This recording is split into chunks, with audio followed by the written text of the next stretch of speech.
Ferrari just tore up part of their 2026 engine program, and what triggered it wasn't a failure. It was something much more dangerous, a data leak that exposed a silent flaw. Why would Fred Vasseur greenlight a redesign at the last possible moment, risking the entire hybrid balance of the car? You're about to uncover how one overlooked detail inside Ferrari's structural battery system, flagged by FIA insiders, led to a behind-closed-doors crisis that forced Maranello to pivot fast. And here's the game changer. What Ferrari changed last week doesn't just affect their engine. It could decide who wins the 2026 championship before the season even starts. When the Project 678 leak surfaced, Ferrari fans were laser-focused on the horsepower gap. But inside Maranello, the real panic wasn't about raw power. It was about survivability. Buried deep in the leak report was a technical diagram showing how Ferrari planned to integrate their structural battery casing into the floor of the 2026 chassis. On paper, it was brilliant weight savings, aerodynamic freedom, and central mass optimization. But behind closed doors, alarm bells were ringing. A subtle change in FIA crash structure regulation, enacted in late 2025, rendered the original casing design borderline non-compliant. If the FIA decided to enforce a stricter interpretation, Ferrari's entire concept could be declared illegal. And Fred Vasseur wasn't going to wait and find out. That's when the real twist began. Vasseur called an emergency meeting with Ferrari's battery engineers, crash structure specialists, and legal advisors. The result? A radical pivot. Ferrari would abandon their original casing material, a lightweight composite hybrid, and switch to a new alloy-reinforced composite that offered better puncture resistance and improved deformation characteristics under side impact. This material, while slightly heavier, passed FIA simulations with a wider safety margin. But that small increase in mass triggered a cascade of design changes, cooling layout, energy deployment maps, and most critically, aero flow around the floor's leading edge. Ferrari had to repackage half the car in 6 weeks. The shockwaves didn't stop there. Because Ferrari's hybrid system was built on a precise thermal balance model tied to the battery's original dimensions, the new casing altered both energy capacity and heat dispersion. That forced the engine team to recalibrate the SiC inverter's deployment curves, particularly how energy is recovered under braking and released in mid-exit zones. This wasn't a software tweak. It was a full-cycle rethink of how Project 678 interacts with the tires under load. Vasseur, understanding the scale of the problem, fast-tracked simulator runs for both Leclerc and Hamilton to validate the new setup. And that's when something unexpected happened. Hamilton reportedly preferred the revised version. Leclerc, on the other hand, wasn't as convinced. The new energy profile delivered smoother exits but dulled the sharp response he thrives on in qualifying trim. This created the first major driver engine divergence of the 2026 campaign. Internally, Ferrari began building dual hybrid control maps, one aggressive and peak torque focused for Leclerc and one progressive and traction optimized for Hamilton. While this flexibility showcases the system's adaptability, it also risks dividing development paths, especially if one profile proves statistically faster over race distance. Vasseur now faces a classic Ferrari dilemma: tailor the engine for harmony, or chase absolute performance and risk alienating a driver. Meanwhile, rival teams began quietly probing. Red Bull's data engineers, after studying Ferrari's leak, noticed a subtle timing change in energy deployment patterns likely tied to the new inverter logic. Mercedes, who had previously dismissed Ferrari's low-inertia turbo concept, suddenly shifted simulator resources to analyze flow consistency and thermal recovery over full stint simulations.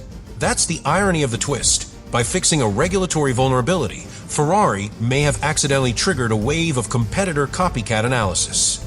If their rebalanced system delivers smoother degradation and better traction in high-deg races, others may abandon peak power in favor of reliability and control. What started as a panic correction could redefine hybrid strategy. But the real tension lies in timing.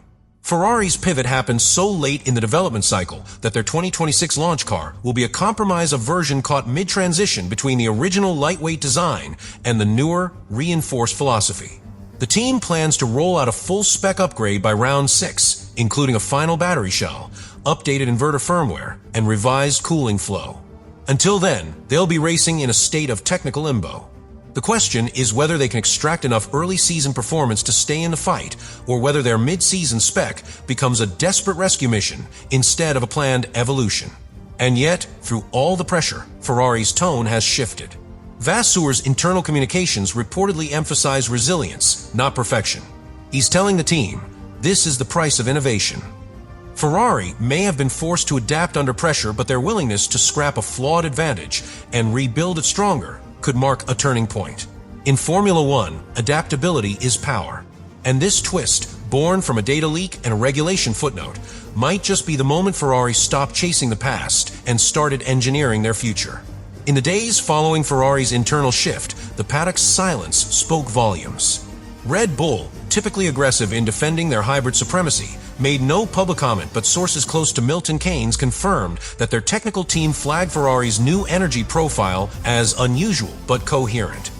That's code for, we didn't expect this, but it makes sense. And more importantly, it's not easy to replicate. Ferrari's new inverter logic, fine-tuned to work with the revised battery alloy and remapped combustion pulses, operates in a delicate thermal window that few teams have modeled. While others pursued maximum electric burst to overwhelm the regulations, Ferrari is building a system to survive them. Quietly, that has spooked the competition. Mercedes took a more analytical route. Their power unit team, already refining a modular turbo layout, initiated back-to-back sim runs comparing energy stability across degraded stints using a proxy of Ferrari's newly inferred hybrid map. The results? In high-temperature conditions, Ferrari's revised setup showed lower power drop-off over a 50-lap stint. While Mercedes still holds the edge in maximum deployment windows, particularly over a single lap, they now see a threat they hadn't accounted for. Ferrari may not be the fastest, but they might be the most stable. And in a 24-race calendar packed with heat, altitude, and unpredictability, that stability could translate into consistent podiums and strategic freedom. Inside the FIA, the leak triggered a different kind of alarm. While the structural battery casing now fits within safety tolerances, there's growing concern about the direction Ferrari is taking with energy integration. The use of a partially structural energy unit sets a precedent the FIA had hoped to avoid, one where the lines between chassis and battery become legally ambiguous. If Ferrari's concept succeeds, it will force a rewrite of technical articles concerning impact zones, replaceable modules, and post-crash repair protocols. The FIA has already begun drafting internal guidelines for 2027, but privately, they acknowledge that Ferrari has exposed a loophole by exploiting ambiguity, not breaching it. Politically, it's a bold move, and it's putting pressure on the FIA to either adapt or shut the door before other teams follow suit. From a strategic lens, Ferrari's decision to pivot so late raises questions about Vasseur's leadership style, but also offers a glimpse into his long-term vision. Previous team principals at Ferrari might have doubled down on flawed concepts to save face. Vasseur tore up the script. That sends a message not just to his team, but to his competitors. Ferrari is no longer afraid to look wrong in the short term to be right in the long game. He's backing an architecture that isn't about setting purple sectors, it's about delivering lap 42 with tire life, thermal stability, and margin left in the battery when everyone else is sweating failures. That's a strategic pivot worthy of a title campaign if the rest of the car can keep up. And yet, the risks are still enormous. If Ferrari's mid-season spec fails to deliver a measurable advantage, particularly on high-deg circuits where their design should shine, confidence could fracture. Leclerc, who's already had to recalibrate his driving style to suit the new hybrid curve, may start pushing for more aggressive deployment at the cost of system harmony. Hamilton, though more adaptable, will still demand results worthy of a 7-time champion. Internally, if one side of the garage begins to outperform the other, Ferrari could face a familiar crisis. A split program, diverging priorities, and a power unit caught between two philosophies. This engine, for all its innovation, will only succeed if both drivers trust it completely. There's also the wild card of Red Bull's development speed. If Adrian Newey's chassis continues to provide superior aero load and low drag, the extra grip may allow them to run more aggressive energy maps without destabilizing the car. That would nullify Ferrari's hybrid stability advantage, forcing Maranello into a reactive mode of position they historically struggle with. And if Mercedes finds a way to combine Ferrari's thermal resilience with their own high-output package, the Scuderia could find themselves stuck in no man's land. Not the fastest, not the most efficient, just consistent. And in Formula One, consistent only counts if you're already on the front row. So we come to the crossroads. Ferrari's engine revised, restructured, and remapped isn't just a technical update. It's a philosophical declaration, a rejection of old habits and desperate horsepower chases, an embrace of balance, control, and the belief that the 2026 championship will be won not by who breaks the rules first, but by who understands them best. And in a season already bracing for chaos, Vasseur's bold move might be the only one built for the long fight ahead.